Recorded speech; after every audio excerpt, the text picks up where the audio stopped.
Well, truth and reconciliation, two very important words that have big meaning in Canada, especially this week. Let's go now to our Mike Siona with more.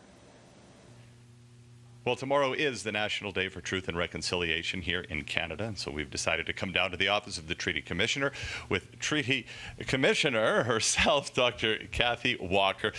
Let's talk about the day as it's kind of grown here in Canada. Why is it so important? Well, the day is very important because it actually stems from Orange Shirt Day, which was a grassroots action that came out of the story of survivor Phyllis Webstad, who had been given an orange shirt by her grandmother to wear on her first day of residential school. And that shirt was taken from her when she started on her first day. And so now that orange shirt has come to represent, you know, the taking of teachings of our grandparents, right? That happened at residential schools. You know, it's an accepted fact that the schools turned out to be a tool of cultural genocide.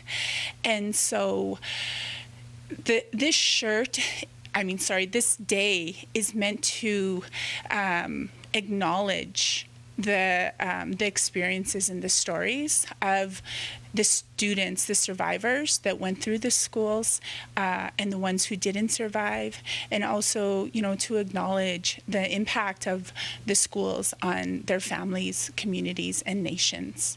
No doubt. It is a heavy history, to be sure. And I like that you said the acknowledged truth, because it is Truth and Reconciliation Day, and we'll continue to talk about that, see where we've come and where we have to keep going as a nation as the morning continues.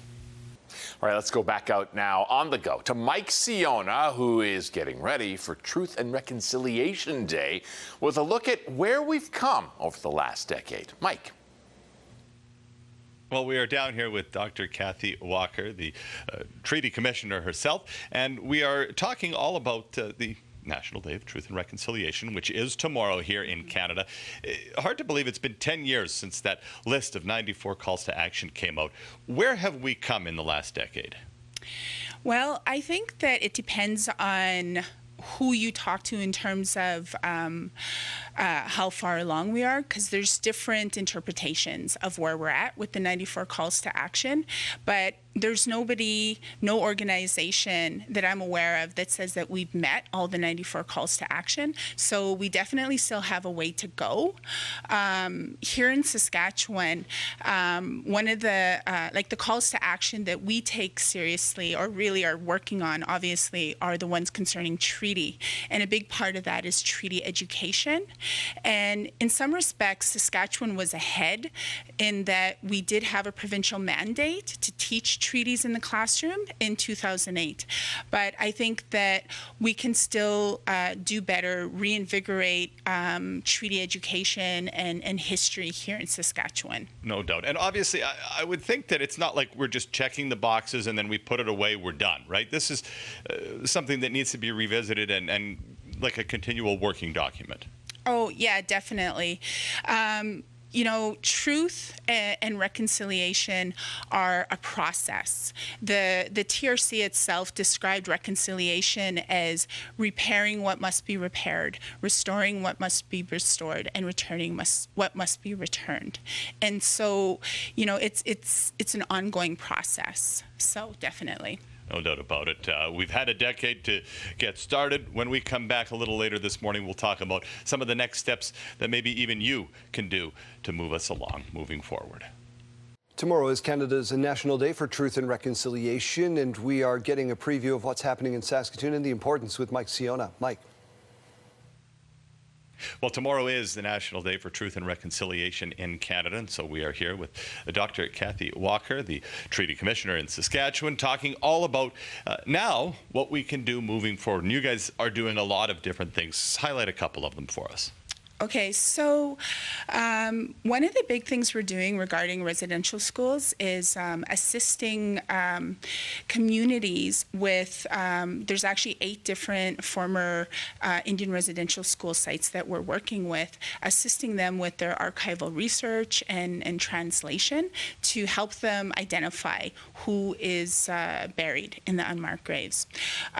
We're also doing things like working with municipalities in Saskatchewan to look at possibly a dual designation for Highway 4 that recognizes a really prominent treaty leader, Mistahi Masqua, our chief Big Bear.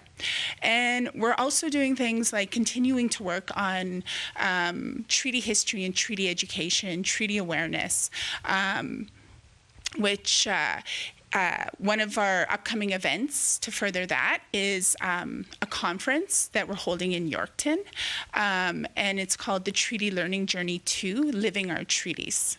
Incredible stuff. And as far as for the everyday person who's just sitting here having their cup of coffee in the morning, what can we do specifically tomorrow on the day of National Truth and Reconciliation to make a difference? Mm-hmm.